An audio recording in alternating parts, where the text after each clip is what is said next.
just never know. All right. So I don't even know my phone.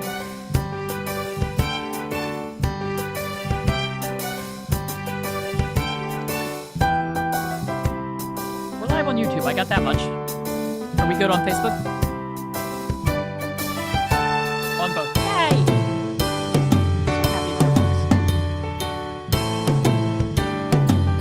birthdays. I didn't grab my phone, so I can't see. So you guys will have to let me know if there's questions that I need answered. It's in my background, I think. In the middle section.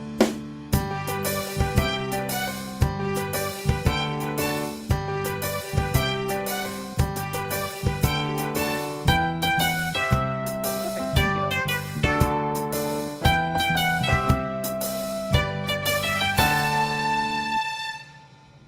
Hey everyone, welcome. And we are really excited to be here today because for most of you, I think you have seen that we have a new addition in our household because, you know, we didn't have near enough, 40, 45 or whatever wasn't enough, so why not one more? But based on the circumstances of this guy joining us, I said this is the perfect time to talk to my friend Peggy Hoyt, who is a Central Florida estate and elder law attorney serving individuals and families who want to create a lasting legacy for their loved ones, including their pets. She's the founder of Animal Care Trust USA, which is a 501c3, acting as pet trustee with a mission to keep loved pets in loving homes when pet parents are disabled or die. MyPetWill.com, an online pet trust creation and pet protection system, and PetFriendly.love, the world's first global network to certify companies and organizations as pet-friendly, so pet parents have confidence in their corporate choices when they travel, shop, dine, or donate. How cool is that? She has her own radio podcast, All My Children Wear Fur Coats, airing weekly on Mondays at 3 p.m. I'm assuming that's Eastern. Listen live or enjoy an archive show. Guests explore all aspects of our wonderful lives with pets, finding forever homes for abandoned and neglected animals, improving the human-animal bond while emphasizing the importance of protecting our beloved pets with pet trusts and online registration. Peggy has been a FINRA arbitrator, I don't know what that is, for more than 15 years. She also mediates pet-related disputes, specifically including pet custody issues. So sad. Author, but so needed. Author of numerous books on estate planning, planning for your pets, and business building. She's a regular speaker at local, regional, and national venues related to estate and elder law planning, estate administration, and law firm marketing. And I just found out before we went live that Peggy also has 4 horses. She's an avid trail rider. She has 6 dogs and 2 cats. Peggy, thank you so much for agreeing to come on today. Oh, thank you, Dr. Judy. I really appreciate it.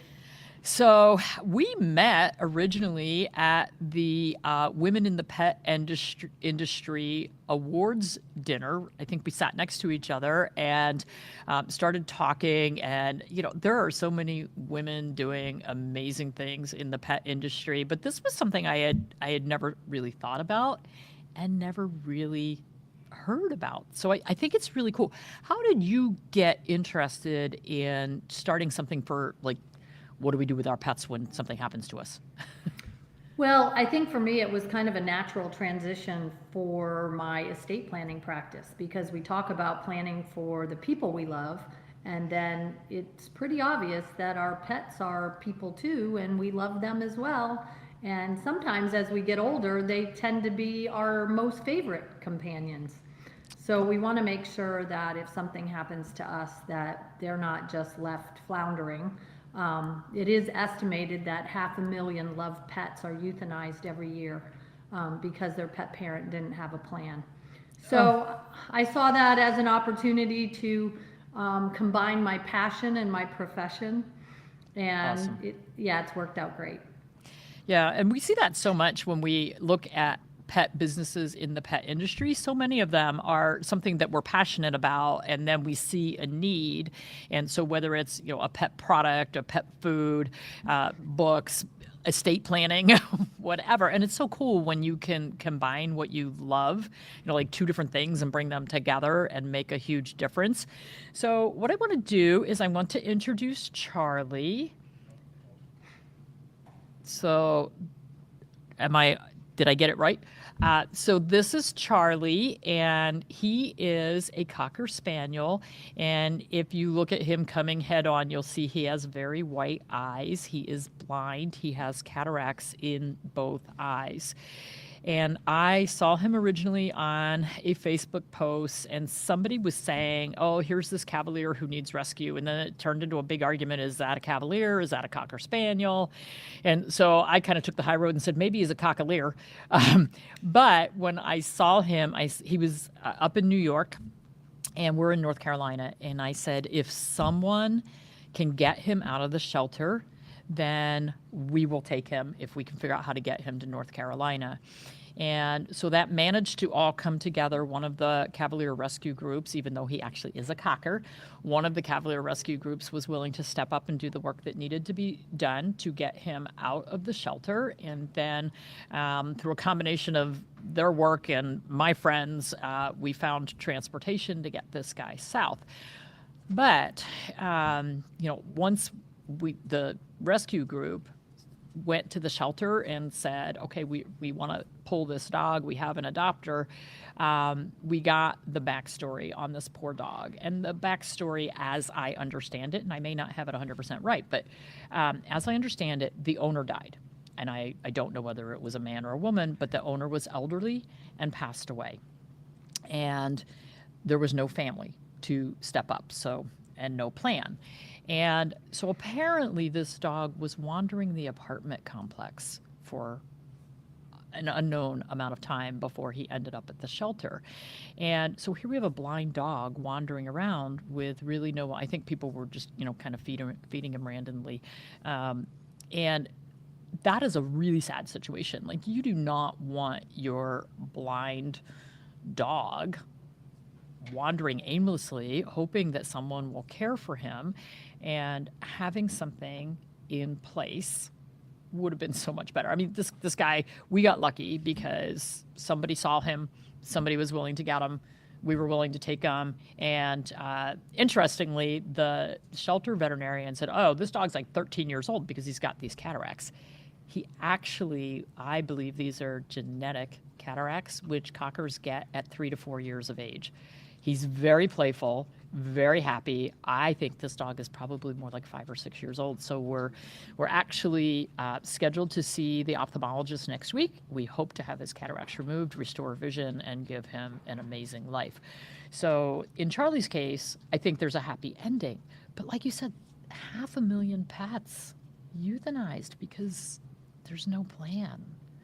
So, Peggy, how do we avoid this? What do we do? Like, I have so many friends that never had children. They don't have brothers and sisters who, they just don't have family members who can or want to step up. I have 45 animals. How do I plan for all of my animals? What do I need to do?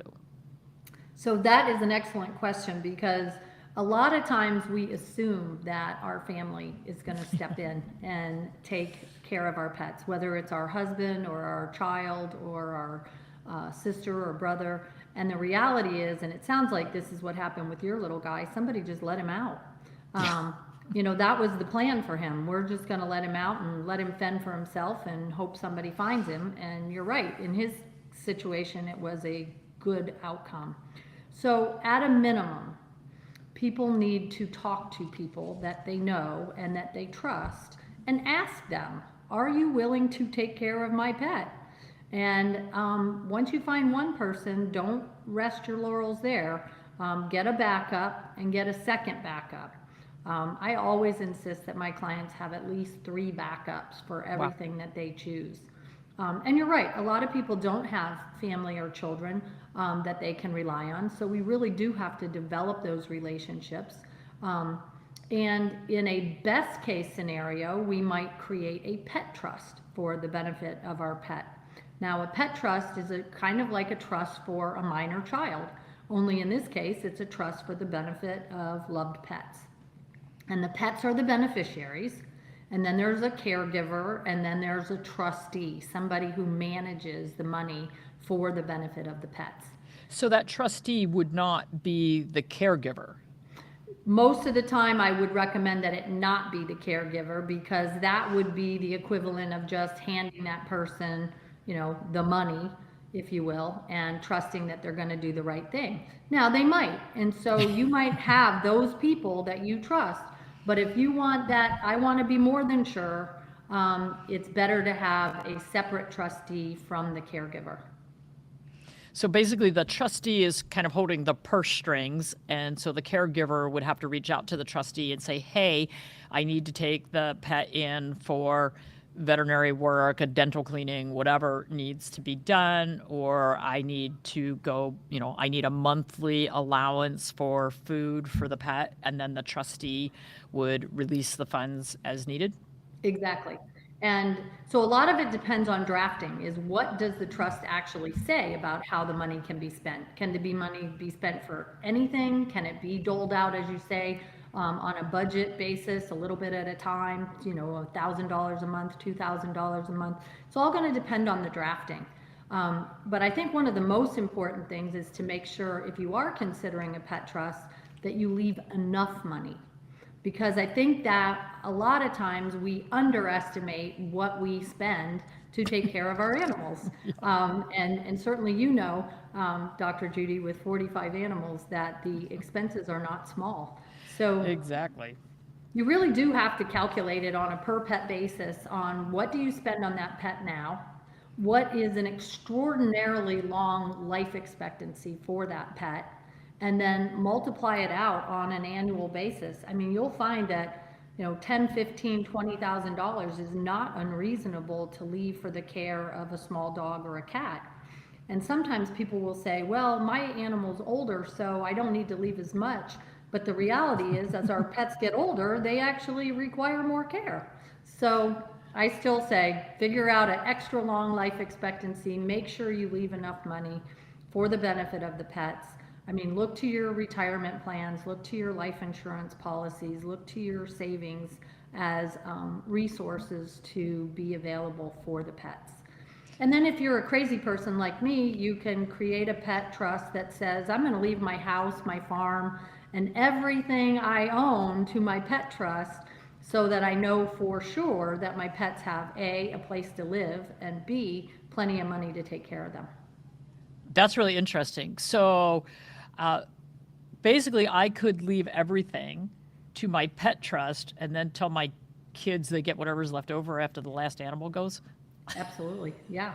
And you want to do that in a way that's not going to incentivize them. Yeah, to, exactly. That's what I was just thinking. I was like, okay.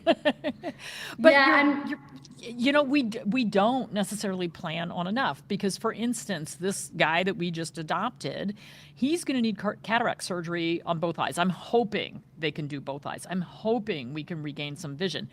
And we may end up losing, if he's already got glaucoma, if his vision is already gone, if the eyes are painful, we may end up having to undergo surgery to remove both eyes. I'm really keeping my fingers crossed that that's not where we are. But I was looking at cataract surgery, and I saw estimates of $5,000 an eye. So, you know, here's this dog that I was nice enough to say I would adopt. And then once I got him and saw, oh no, he's actually a young dog and we could give him this benefit, there's no way I can deny him that. I'm not sure where that money's coming from, but we'll figure that out. So, you know, I think that sometimes we don't realize how, like, I don't want to add up what I spend on 45 animals. right. A year. That will be frightening. It is frightening. Like, I really don't. So, and I really liked what you said about, like, because I have some decent life insurance policies. So it's like, wow, you know, instead of just naming a beneficiary, like relative or whatever, that's really interesting that you could say no for my life insurance. That could go toward the pet trust. Sure. This is who will care for them, and this is who will be the trustee. So that, I mean, you brought up a lot of different places, like the house, the life insurance, investment funds, whatever. So there's a lot of different places you could look to be able to tag certain things to go for the pets, and I hadn't considered any of that. So what do we do for the person who says, hey, look, I got nothing. I'm renting an apartment. I don't have savings. I'm living on, my fixed income. And when I pass, that fixed income disappears. I don't have anything. What do you recommend for those pet parents? How can it's somebody who doesn't have money to leave in a trust? Who can they reach out to ahead of time, other than friends and family, and try to find someone? But in the case of this dog, apparently there was no one. Well, I have to say that I'm really pleased to notice that a lot of animal rescue organizations are developing these long-term care programs for people's pets. And although they are requesting a donation, they don't always require one. So I think that's your first really thing that you spend time researching is, are there organizations in my area that are willing to take owner surrendered pets at the time of death? And if there are not, then perhaps looking at Animal Care Trust USA and one of the pet trust solutions that we've created for people. But they do require a commitment of money, because although we're a charity, we're relatively new and we operate on funding like everybody else. And until we're around a pretty long time, and several people unfortunately have passed away, as well as their pets have passed away, there's not going to be a lot of extra money. And so it really behooves the pet parent to either A, develop those friendships, B, find an organization that has a perpetual care type program for pets. And then look at your other resources. I mean, I jokingly say this a little bit, but if you've ever read through the AARP magazine, they have guaranteed issue life insurance. You can get $10 or $15 or $20,000 without a lot of, a lot of medical questions. So yeah, there are opportunities for people to plan for their pets. Yeah. I think if you have a specific breed, like this dog got lucky because he got picked up by a Cavalier rescue because he looked enough like a Cavalier with the first picture that was posted that the Cavalier people jumped on board. But I think if he had been posted as a Cocker, then Cocker Spaniel people would have jumped on board. So I think that potentially if you have a specific breed, reaching out to some of those breed rescues, particularly some of the bigger ones that have been around for a long time, so you think they're going to still be around in another 5-10 years whenever you think you might need them, and reaching out to them and seeing if you give their name as, look, here's 2 or 3 different rescues. I know in the Cavalier world, a lot of the rescues that I work with are really good about taking in particularly senior pets. So they'll take in any, but they're really good with the seniors. And That's so great. and unfortunately, a lot of times senior people have senior pets. That is so true, and there's nothing sadder to me than seeing that senior dog that ends up at a shelter just grieving the loss of their pet parent and not understanding how they went from a nice, cozy home to a cold kennel in a shelter. Yeah, horrible, horrible. It can be devastating. I mean, for the pet as well. I mean, the person is gone, but. I just this really bothers me when I see stories like this dog.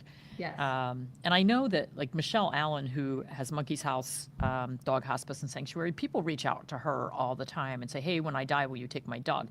And unfortunately, she can't. That's not what her function is. Her function is to take these senior dogs that are getting abandoned in shelters that have a million medical problems and have a life-threatening illness. That's where she takes them on. And we can only hope that someone like Michelle would be standing there waiting with arms wide open if our senior dog.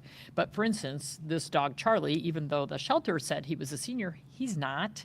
And he doesn't have a life-threatening illness. Being blind is not a life-threatening illness. That is not hospice care. That is not palliative care. That's just a blind dog. Right. So totally different. So you And really have to maybe, think and about could that. make that dog unadoptable in some Exactly. situations, and so the wrong shelter might just say, this dog is unadoptable and euthanize it. Right. Well, particularly in his case, he was labeled as a 13-year-old and originally was labeled as deaf and blind. And he's not deaf. He hears just fine. And he's young. He's playful. He's energetic. He's a great dog. But when they're put on a website, and I'm not faulting the shelters. Like, they got a lot of animals going through. They got a lot of work to do. They don't know Absolutely. the history on this dog. And when you see a dog with eyes that look this bad, you instantly go to, oh, this has got to be an ancient dog. And he does have infections in both ears. So I'm sure his hearing is, there's some swelling in there. His hearing is probably not as good as it could be. It'll be great in another couple of weeks when I get that taken care of. So when we take a pet in and they kind of get mislabeled, through whatever assumptions, accidents, whatever. I mean, this was just sort of, a quick, okay, we got this, So again, I'm not faulting the shelter, but this is the kind of, it's not like a horse. You can't open their mouth and look at their teeth and go, oh, he's two. Right. It would be nice. Well, and speaking of horses are even harder to rehome, because it's not everybody who has the property or the wherewithal to be able to care for a horse. So if you're going to ask somebody to take care of your horses, I think you have to make sure that you're leaving sufficient resources. Yeah.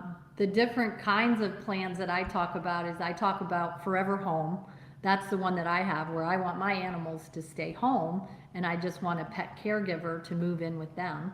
Wow. And then, so that's the ultimate, right? Forever Home. And then next would be Forever Family, which would be rehoming an animal with another family like yourself, willing to take on the care of someone else's animal. And then the last option is what I refer to as Forever Sanctuary, because some animals really can't be rehomed to a family, and they might need to be in a more communal type of environment. It could be horses, could be farm animals, could be just a hard to place dog, for example. If anybody's been to a shelter recently, they know that our shelters are full of what are now affectionately referred to as shelter dogs, but they're mostly bully breeds and bully mixes. Yeah.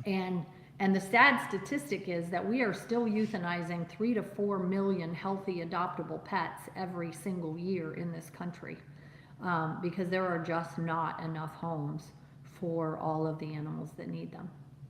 Which is really sad and interesting, because supposedly during COVID in 2020, when everybody was sitting home, there was this huge uptick in adoptions. But then I read other statistics saying, well, that's great. And then everybody went back to work and now they're all back in the shelters again, which I can't imagine doing that, but It's happening, and it's happening in big numbers. And, some of our designer breeds that we see out there, the golden doodles and, any of the doodle breeds, where you have this high energy dog and people, adopt this cute little puppy, and then they don't realize that they're going to have this really high energy dog, and they're ending up in rescue by just the thousands. yeah. Yeah. Yeah, I did an interview with somebody who is really trying to help bulldogs, because and different bulldog breeds, Americans, French, English, whatever. So many of them end up in rescue because they have so many health issues, which a lot of it just boils down to they're fed incorrectly for what their breed really needs. We see the same thing with the cockers too, with the chronic ear infections, skin infections, eye infections, blah, blah, blah. And so I think that we need to do a couple of things. One, we need people like you who are promoting, like, figure out what you're going to do with this dog when you or cat, horse, whatever, when you can't keep it anymore. But I really would encourage people to really research the breed that you're thinking about bringing home before you bring it home. Really understand the requirements of that breed. Know if they are high energy, low energy, need a little bit of space. I like, my English toy spaniels, they would be happy to sleep on the sofa 24/7 and never move if I allowed them to do that.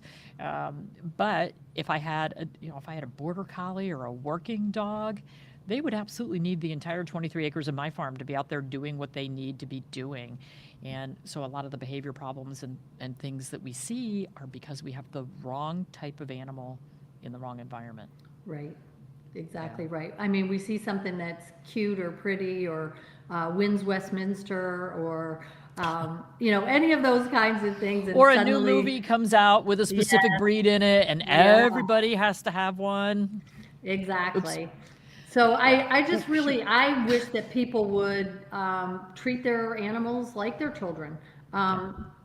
Now, that's not to say that people don't die without wills all the time, without a plan for their kids either, but I hope they don't do that. But I think a lot of people don't think of their pets as a member of their family in that same way.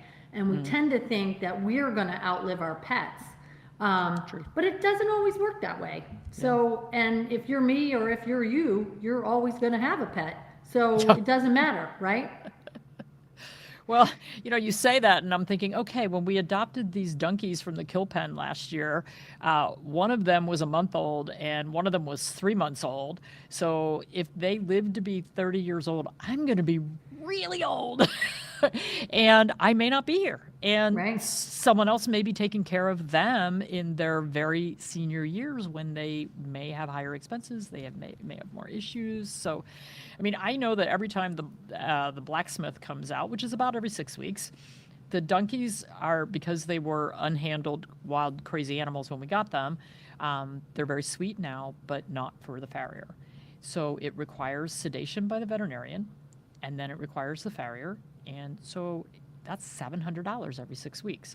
So you think about when you're starting to, that doesn't include food, shelter, anything else. Right. So you start to add these things up, and it really is true. And it's, when you're talking about that, I'm thinking, I don't have enough cash. Like, there's nowhere that could come from. And then when you talk about, well, you've got a house and you've got life insurance or whatever it is that you have. So I think there are, now with a trustee, so let's say somebody goes through this whole thing and they set up the trust that has the money in it, and they've got the trustee and they've got the caregiver. Do the trustee or the caregiver receive any kind of salary for doing this generally? So many times, yes, they do. And so again, it's going to depend on how much money is in the trust. For the forever home option, usually the pet caregiver is getting a roof over their head and room and board, so that might be part, or if not all, of their compensation, depending on whether they're being asked to not have a job and just take care of these animals, or whether they can have a job but still have this great place to live and take care of the animals. I think of one of my clients who has 4 senior dachshunds, and he wants his dachshunds to stay, in his home until the last one of them passes away. And I think that that's fair, because the animals are going to be more comfortable in their own environment. So if you find this person who, I'm assuming you're making this agreement with them ahead of time, you find this person that you say, look, when I'm gone and there's nobody to take care of these animals, I want you to move into my house. You get free rent, and plus or minus utilities, whatever. But you get to live there for free. But this person literally would have to kind of be ready on a moment's notice to pack up and move in, right? Yes, they would. So you do have to think about what I call both short-term and long-term pet caregivers. So there may need to be somebody who can come in kind of like a pet sitter on a short-term basis until that long-term pet caregiver can arrive on the scene, or in the case where we don't have anybody specifically named, where we can actually find that person and get them moved in. And one of the things that Animal Care Trust can do for folks is, if we're named as a trustee and as a successor, we will, endeavor to place those animals, either get a pet caregiver to come live with them or place them in a forever family, depending on the type of program that they select. The other thing that I would mention is that I'm not a huge fan of naming people as remainder beneficiaries to pet trusts. And the reason I'm not is because we joked about it a little bit earlier, but I don't want people to have an incentive to wish the animals ill will, number one. Yeah. And I don't want people to instigate litigation to try to terminate the trust on an early basis. Much like many people who might be listening today might be familiar with the Leona Helmsley case, where she left $12 million for her dog Trouble. And Trouble was to live, a really nice lifestyle, which Trouble was used to, having been living with Leona Helmsley. And a court actually came in and said, we think $12 million is too much for a dog. And they reduced the amount for the benefit of the dog down to $1 million. So I personally take exception with that decision, because if I'm Leona Helmsley, or I'm me, or I'm you, and I want to leave all of my money to my pets, I think that's my prerogative. I earned it. I get to say where it goes. And if I want my pets to benefit from it before anybody else, people or charities, I think that should be my choice. Interesting. So how do you find, so let's say I don't have a forever caregiver. I've got no one who's, I've got no one that I can name to move into my lovely farm and take care of 45 animals. So if I reached out to you, how do you find forever, like, do you have a list of people waiting to move into other people's properties? We do actually, and Really? we have great networks of people. You mentioned Women in the Pet Industry earlier. I mean, we have lots of contacts. Pet Sitters International. There's lots of folks in that organization. Almost any town with veterinary assistants. I mean, you could just start calling all of the vets in a town and start interviewing the veterinary assistants in those practices to see if they would be interested. That's interesting. And I bet you many of them will say yes.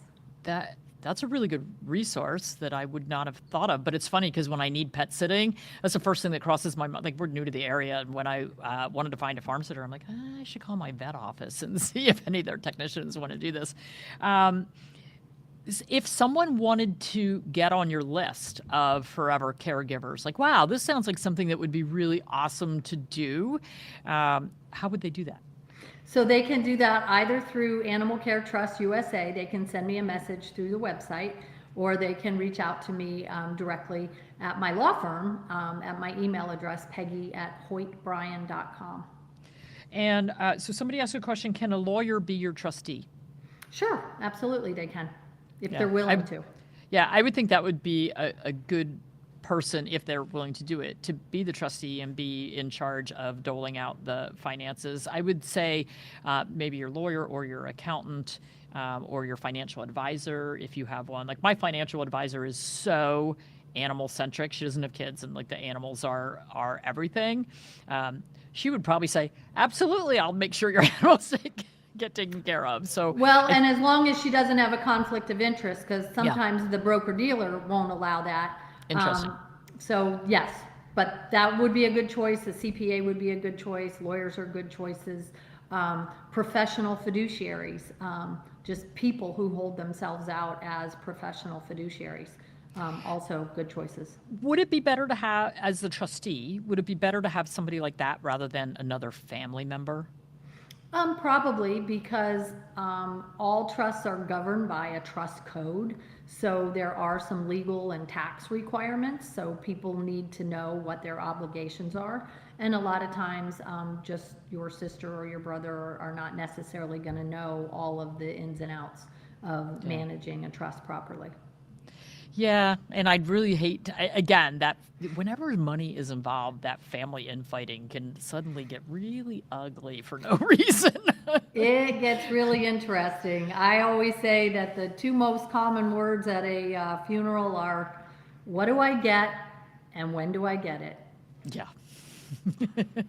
Sadly, yeah. Yeah. Been through those really ugly family arguments, and um, I shouldn't say that you don't want to be the executor of someone's will, but having been in that position, man, it stinks. Yeah, yeah, I tell people all the time, it's a job. It's not a popularity contest. No, no, it is not.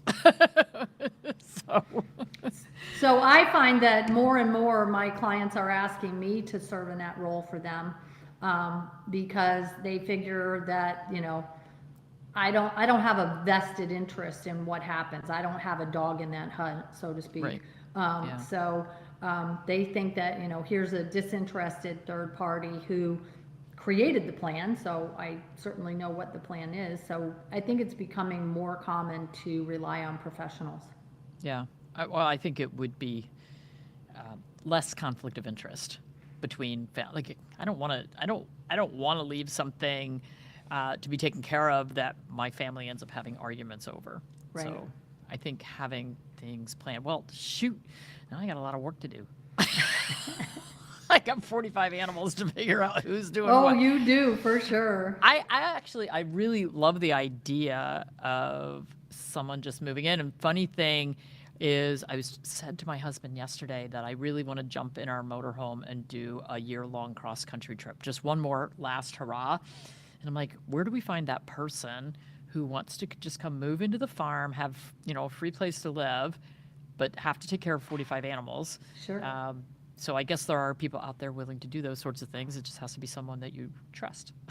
Yes, and you're not going to find them in a minute, so you're going to have Yeah. to, look for them. And So the people that you would have on your list that you might recommend as a forever caregiver to go live on someone's property, how do you vet those people? How do you make sure that they're going to do what we need them to do? Well, obviously, it's much like an interview situation where you're going to check their references, you're going to look at their background. Do they have any criminal history? Who knows them that you know? In many cases, they're people I actually know, so that helps a little bit. But then you can't just like turn them loose and never talk to them again. There's got to be that constant follow-up. And there's a concept that I refer to as the animal care panel or a pet care panel, which might be just a couple of individuals that you trust, that you don't want to burden with the day-to-day caregiving, but who are willing to check in on this pet caregiver on a periodic basis. The other thing that I always include in my pet trusts are, regular veterinary checkups, so that there's a health certificate that's being submitted to the trustee on, depending on the client. They might want to have monthly visits by the vet. They might want to have quarterly or semi-annual visits. Certainly with today's technology, I could do a tour of your farm on a daily basis. Just having somebody walk me around with FaceTime. So I think there's lots of ways now that we have available that we can do that double checking, because from experience that an animal can go from fat and sassy to starving and not so healthy in just a very short period of time. Yeah. It's interesting because we have a camera system in our house and around our house. And when my husband and I go away, if whoever's taking care of the animals, or if my mom's home and we have somebody helping her, we can see exactly who's coming and going, when they're coming and going, and what's going on. And we put that system in about a year after we moved in, and I'm so glad that we did. We were actually on our way home from a 3-week trip, and the cell phone pinged that one of the outdoor cameras had gone off. And when I turned it on, I saw our puppy racing out the front door across the field. Now, this is a puppy who doesn't know has never been out of the yard, and I am in panic mode 400 miles from home. Right. And so I, instantly called my mom, because I didn't see anybody go after the puppy. I didn't even know if she had known that he was out. And I called her and I said, "Did you know that Forrest is out?" And she's like, "No, I got him back." And then she told me the whole story of what had happened. And, it was peace of mind for me, because what if she didn't see him escape and go out the door, didn't know that he was out there, unencumbered and could go Right. anywhere. So I would strongly recommend. We just have a Simply Safe that we set up, and you just hook it to your phone, and you can see what's going on, so we know when people are coming and going. I'd highly recommend it. It's not expensive. Nope, we have but exactly the same system. yeah. So if you're traveling, if you have other, pet sitters, people coming and going, it's really an awesome system. We also have a driveway buzzer now because we have a really long driveway. We sit way back. And so we put in this, it's got 2 cameras coming up the driveway, and it just lets out this really loud ding whenever somebody's coming. Nice. Which is really fun because Amazon sometimes delivers at 2 in the morning. And my husband will go flying out of bed to see who's coming up the driveway at the middle of the night. Amazon. Oh my gosh. That's when But- you want to have 2 gates, right? Yes. But I would still rather know, because we actually had one delivery. We heard them come up the driveway, and then they never left. And we're like, what is going on? So my husband went out, and the person it was an Amazon delivery person, but in their own car. So he went out and knocked on their window and said, what are you doing? And the driver was on the phone. And she put the window down and she said, oh, well, I'm supposed to be delivering a package here, but I don't have the package. So I'm calling the warehouse to see where your package is. And he's like, okay, well, you just scared the poop out of us because you've been sitting in our driveway for 30 minutes. Right, exactly. And depending on the neighborhood, you could get hurt. Yeah. So, yeah, I thought he was very brave. And so I had to go sneak and look out the window to see what was going on to make sure he was okay. Oh my gosh. Because my attack cavaliers are not going to be much help. Right. Anyway, Peggy, this is great. I'm so thankful for what you do, and I'm sure we can post links to the Okay. different websites and things in the comments. I think this is something that really everyone needs to think about. Particularly if you don't have family members who want to jump on board, and if you don't have money to leave in a trust or for someone to care for the animals, then start thinking ahead of time, reaching out to some of those, forever sanctuaries or rescue groups if you have a particular breed. Just start thinking about it earlier than what you think you need to, because Right. I don't want to see 500,000 animals put down because their owner died. And No. this dog definitely, this little guy definitely would have been put down if Charlie got lucky, I think. Charlie got really lucky. And he's just the sweetest boy. Just love him to death already. I've had him, 36 hours, and he's Oh my gosh. he's fun, and I hope we have him. Now that I know that he's younger, I'm hoping we have him for a really long time. Absolutely. So if folks want a resource too, they can read my book called All My Children Wear Fur Coats, How to Leave a Legacy for Your Pet. Awesome. It's available on Amazon, and a lot of good ideas in there. All right, we will link to that as well. Thank you so much for all the work that you do. It's amazing, and something we never want to think about our demise, but we really do need to plan for our pets, because somebody else may not love them as much as we do. That is for sure. That is for sure. Thank you very much, Peggy. You're welcome. I don't know if I can get back to my music. I don't think I can. So maybe I can. No, I can't. Okay, everyone, thank you for tuning in, and we'll post a bunch of links for you, and reach out to Peggy and get her book. What she's doing is amazing, and I'm so thankful that you're doing it. Thank you. Bye, everyone. Bye.